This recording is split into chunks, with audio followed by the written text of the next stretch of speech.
Est-ce qu'il y a des questions? J'avais une question. Tu disais que c'est pas possible d'être uni à Christ sans vivre la transformation. Ouais.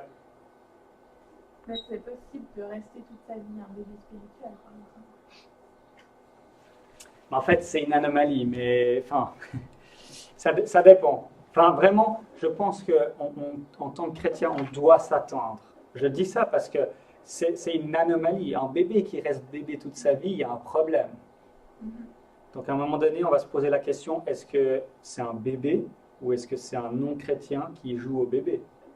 D'accord? Donc, maintenant, il y a des chrétiens qui vont grandir. Vraiment, un bébé va moins bien se développer que, dans un environnement pas adéquat qu'un bébé qui aura un bon environnement. Il va bien se développer, bien grandir, il sera mature plus rapidement. Donc, notre contexte, notre église locale, notre engagement dans la sanctification va influencer sur cette sanctification. Maintenant, je pense que s'il n'y a pas de progrès, tu vois, même un bébé qui est dans la pire famille qui soit, il va grandir. Un jour, il aura 18 ans, puis il aura plus de muscles, puis, enfin, je veux dire. Donc, même chose avec les chrétiens, d'accord? Il va grandir. Maintenant, celui qui a grandi dans une même famille, à 18 ans, il aura encore des fois des comportements de gamin de 12 ans dans certains domaines, c'est vrai. Donc, et puis c'est à ça que... Mais voilà, je pense quand même que l'image, c'est important qu'on maintienne ça.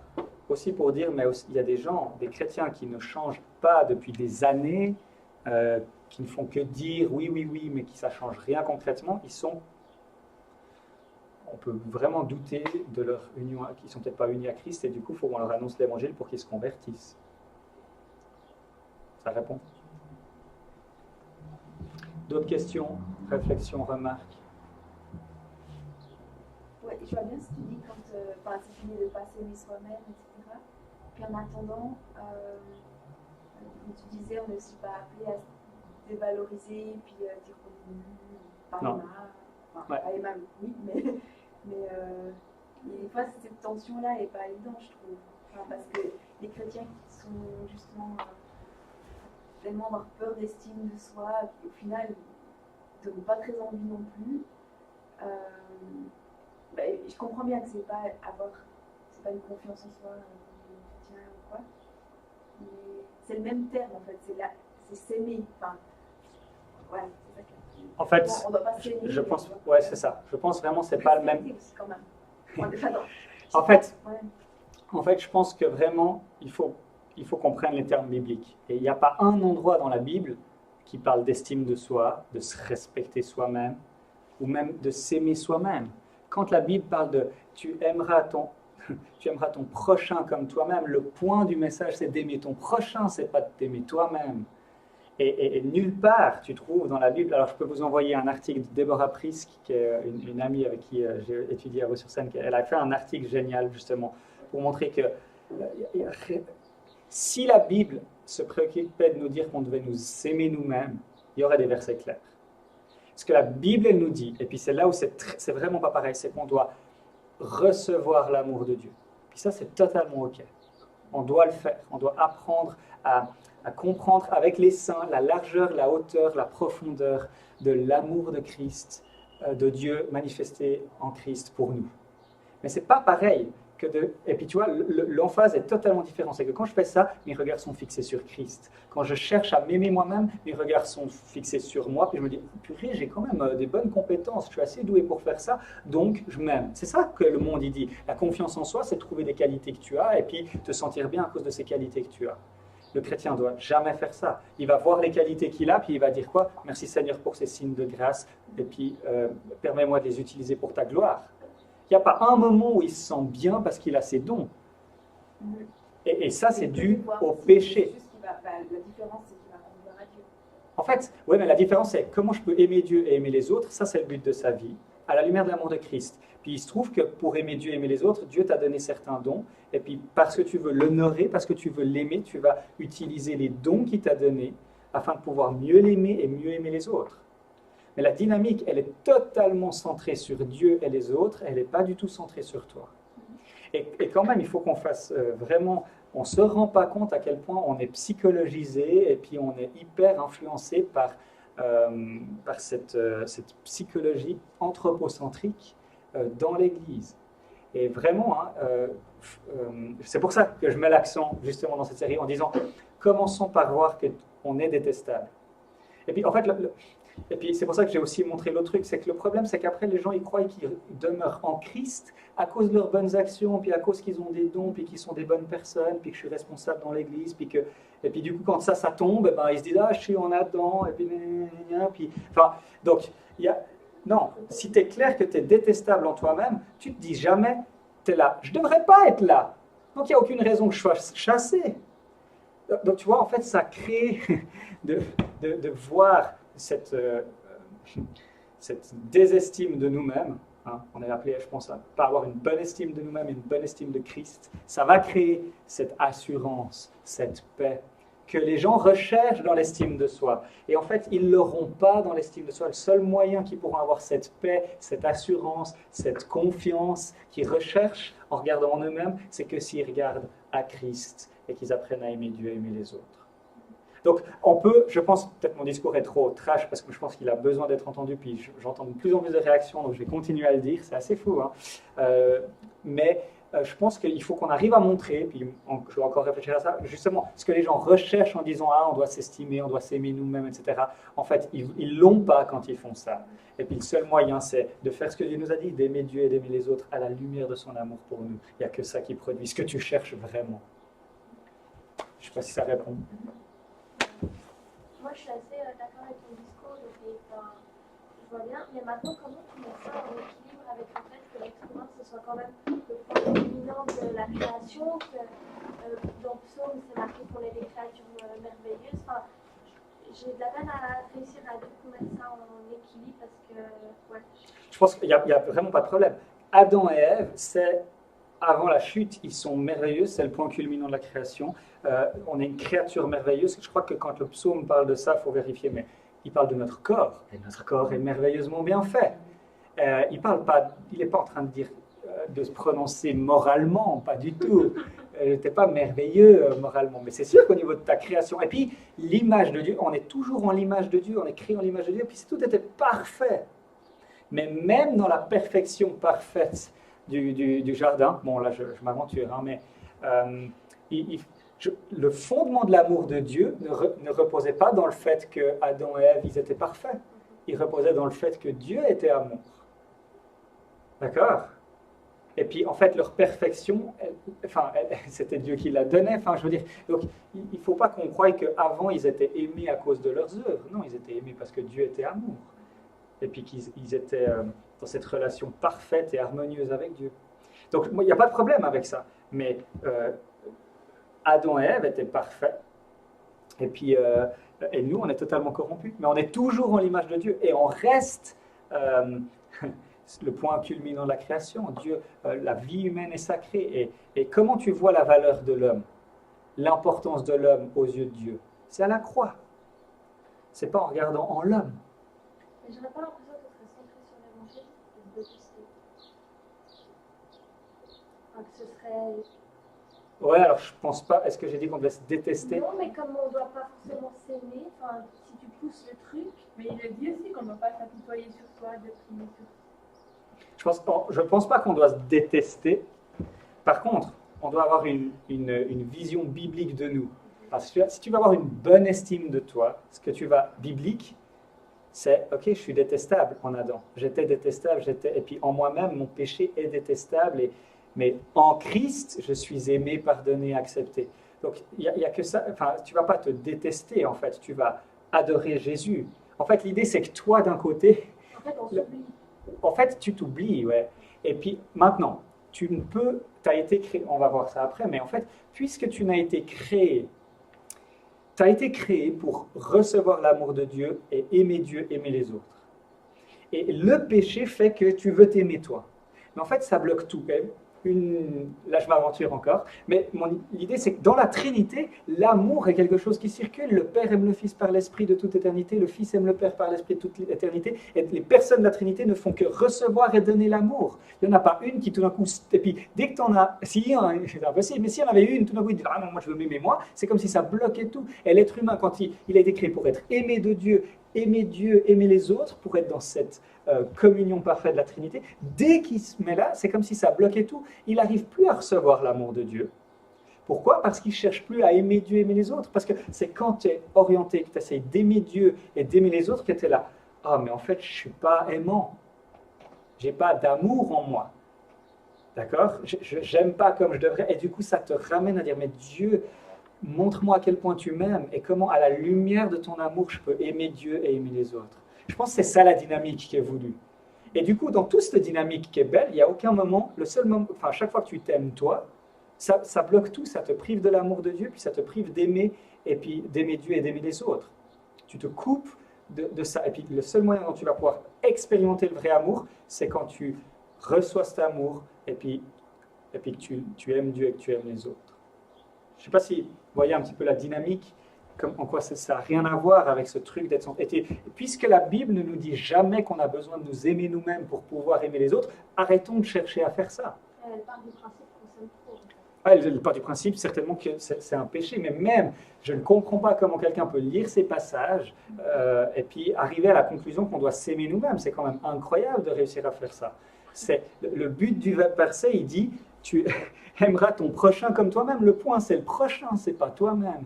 Et puis, si on va dans le Lévitique, mais vous lirez l'article, vraiment, lisez l'article de Deborah Price, qui est merveilleux. Elle dit, il fait référence à Lévitique, et dans Lévitique, il décrit comment on doit aimer notre prochain plutôt que nous-mêmes. Un des exemples, c'est, quand tu glanes ton champ, tu vas laisser des trucs pour les pauvres. Tu vas pas tout glaner.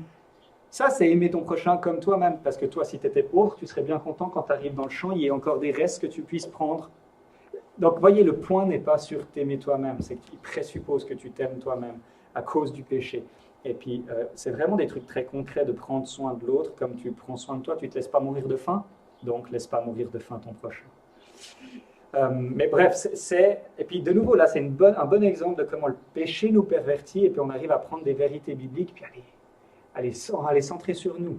Mais on est perdant au final, on est perdant si on fait ça.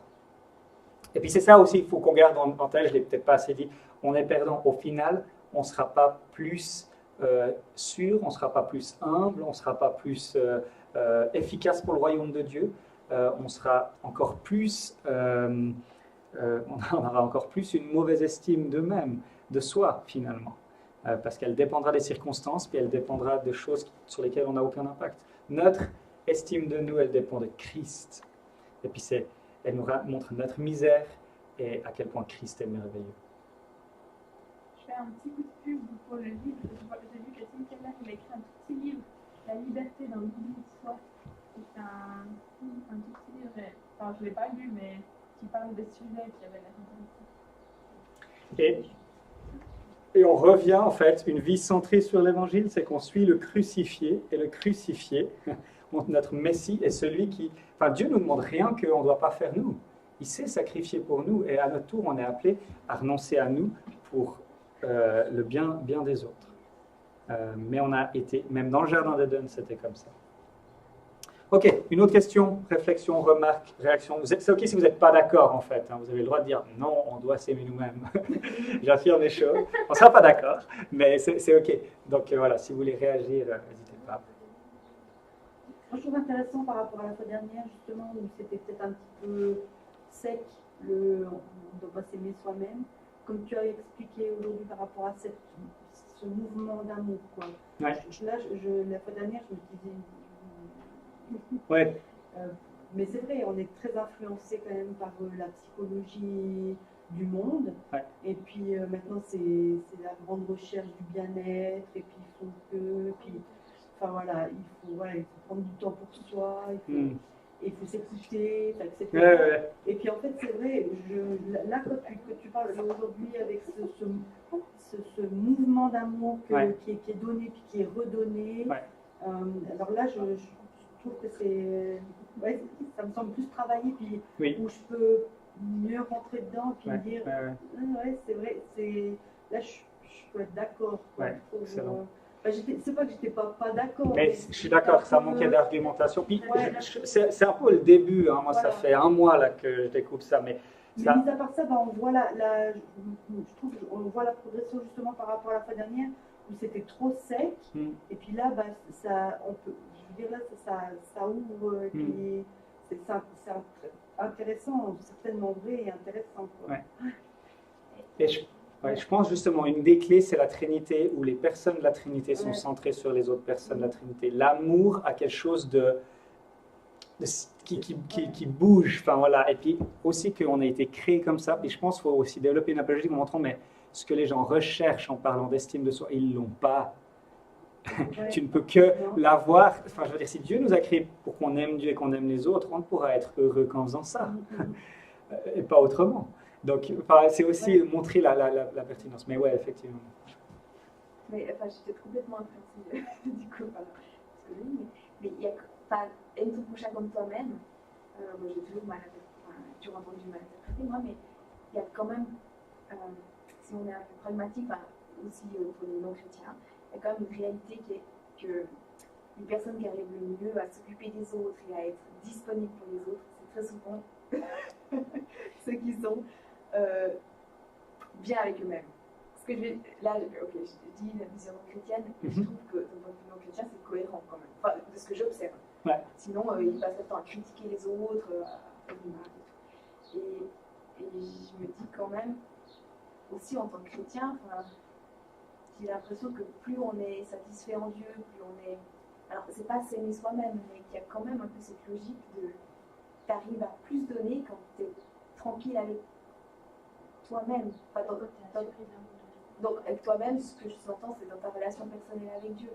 Bon, alors, si tu le définis comme ça, à la limite, je veux bien. Effectivement, si tu es en Christ et puis que tu te réjouis de ton union avec Christ, mais ce que ça crée, c'est pas. En fait, l'union à Christ, elle ne crée pas cette espèce de paix zen. Tu es en guerre contre le péché dans ta vie, tu vois. C'est là aussi où il y a un problème. C'est que tu ne seras jamais en paix avec toi-même avant que Jésus revienne et puis que tu aies ton corps de résurrection. Si tu es en paix avec toi-même, c'est que tu n'as pas bien compris la présence terrible du péché dans ta vie. Et le chrétien, il est en guerre contre le péché dans sa vie. Et puis maintenant, c'est une fête qu'on célèbre dans les tranchées, d'accord ? Il y a un élément, j'ai la victoire. Et même quand j'ai des défaites face au péché dans ma vie, ça m'amène à voir à quel point Dieu m'aime. Quand j'ai des victoires, ça m'amène à voir combien Dieu m'aime. Mais cette espèce de « ah, je suis bien avec moi-même », c'est que tu as oublié le péché dans ta vie. Et puis d'ailleurs, c'est pas, enfin, les chrétiens qui sont là-dedans, vraiment, c'est des gens qui parlent très peu du péché, de la colère de Dieu. Et puis donc maintenant, je suis d'accord avec toi. Si tu reformules tout, maintenant, bon courage pour trouver les versets qui vont dans ce sens-là. En fait, ce qu'elle fait de bien, Deborah Prisk, dans son article, c'est qu'elle dit, le contexte, c'est Matthieu. Elle prend Matthieu, puis elle dit, faites ça avec Luc et Marc. Est-ce que dans l'évangile de Matthieu, il y a ailleurs un endroit où il nous est dit qu'on doit s'aimer nous-mêmes ? Non, elle dit, ça vient du Lévitique. Est-ce que dans le Lévitique, il y a un endroit où ailleurs il nous est dit qu'on doit s'aimer nous-mêmes? Non plus. Le point, si c'était ça, vraiment, on retrouverait d'autres endroits dans la Bible qui nous dit, les gars, aimez-vous vous-même, soyez en paix avec vous-même, et puis vous pourriez après aider les autres. Mais on a une sécurité incroyable que les non-chrétiens n'ont pas et qui nous permet d'aimer les autres et une sécurité dans l'évangile. En fait, on est aimé de Dieu. Oui, mais et puis on doit chercher. Justement de ouais. Enfin, cette logique qu'ils essayent de produire eux en disant ah bah, si je m'aime moi-même, je m'aime les autres. Ouais. Nous, on peut vraiment le vivre. C'est ça. Mais nous, on devrait dire je ne peux pas m'aimer moi-même. Peut-être une manière apologétique qui pourrait être intéressante, c'est les gens veulent s'aimer eux-mêmes. En fait, tu prends la place de Dieu parce que c'est Dieu qui t'aime et à la lumière de l'amour de Dieu pour toi, tu vas aimer Dieu, aimer les autres. Ça, c'est à mon avis la vision biblique le mieux. Donc pour toi, c'est OK de chercher à voir. Et puis je pense effectivement, tu ne pourras pas aimer Dieu, aimer les autres si tu n'as pas compris l'amour de Dieu pour toi. Mais il se trouve que c'est pas séquentiel. C'est j'ai envie d'aimer Dieu et d'aimer les autres et je me rends compte que j'ai pas d'amour, donc je me retourne vers l'amour de Dieu. Tu vois, il y a toute une dynamique. C'est pas un truc figé. Donc passe 3 ans, 4 ans à recevoir l'amour de Dieu. Et après, tu commenceras, 4e année, on apprendra à aimer Dieu.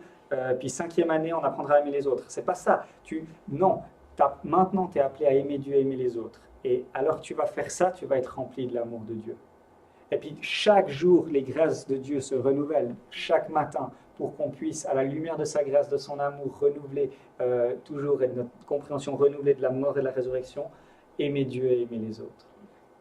Est-ce que, je ne sais pas si tu arrives à voir la différence. Puis, en fait, ça veut dire que dans l'autre situation, le monde veut, en fait, on prend la place de Dieu, puis c'est de la pensée positive, puis en fait, je suis une bonne personne, c'est regarder le verre à moitié plein plutôt qu'à moitié vide, etc.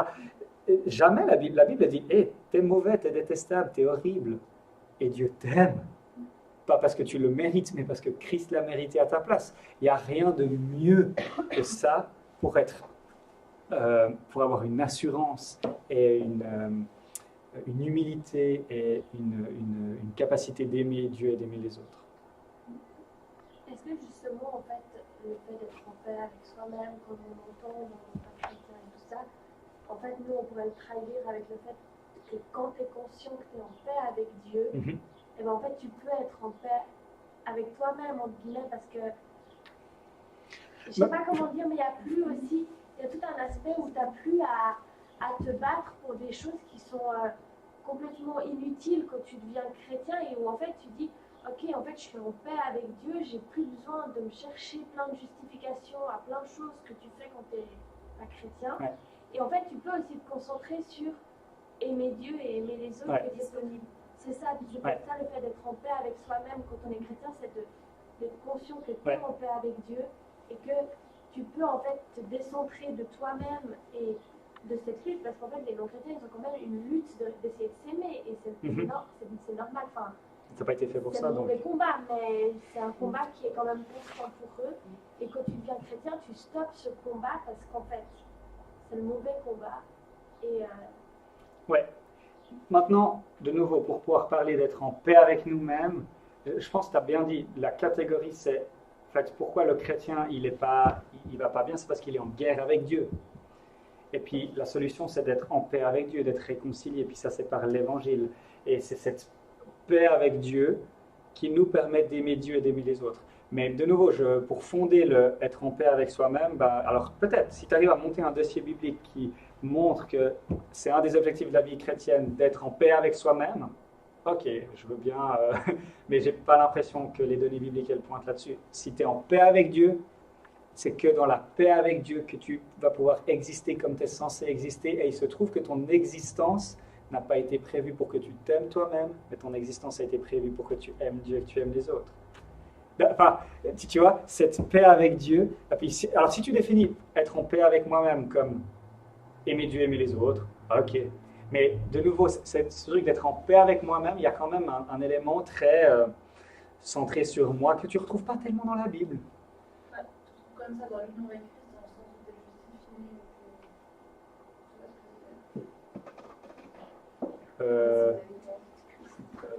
En fait, non, mais c'est pas pareil. Enfin, en fait, et puis je dis pas, on est infiniment plus aimé, pardonné, accepté, d'accord? Mais c'est en Christ. Et puis quand tu penses à l'union en Christ, tu ne vas pas regarder en toi, tu regardes à Christ et tout ce qu'il a fait pour que tu puisses être en Christ. Mais c'est comme ça qu'on a été créé, pour adorer, pour être tourné vers l'extérieur. Et même le non-chrétien, il adore plein de choses, mais parce qu'on a été créé pour l'adoration. Donc, je pense que, après, c'est peut-être juste des mots, hein, là, peut-être qu'on discute juste de mots, mais je pense qu'il y a plus que des mots. Il y a quand même on essaye quand même de récupérer un truc où je veux, à un moment donné, être centré sur moi. Et je pense que la clé, c'est vraiment d'être centré sur Dieu et centré sur les autres, à la lumière de l'amour de Dieu pour nous. Ouais. Ok. Pour qu'on fasse la pause, ça va compter comme une session, ça.